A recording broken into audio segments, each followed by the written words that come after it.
خیلی هم بهداشتیه. 100%. من اولین چی که برای ما مهمه کیفیت هست، چون کیفیت ایمان با تبلیغ ایمان. درست. کیفیت از ما، تبلیغ هم از دوستان. چشم. عزیز. انشالله که بتونیم تبلیغ همه ما. هر قوی چیه در اون شهر داشتیم ما. دوست داریم بالاخره همشهریانمون نسبت به سایر شهریت اصلا نمی‌بینیم.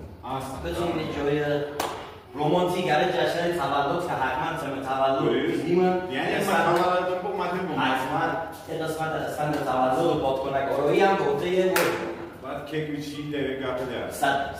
خب خیلی هم دمم گرم. عزیز. بیام بی کنجکاو بی واقعا کار درست است و دمت گرم. حتما برن سر بیان تخفیفاتی گوش نوارم. تخفیف 100% دیدیم. یه سری جشنواره دیدیم. یک سری هم چالش‌های دیدیم که ان شاء الله به مرور زمان مگر یک مسیر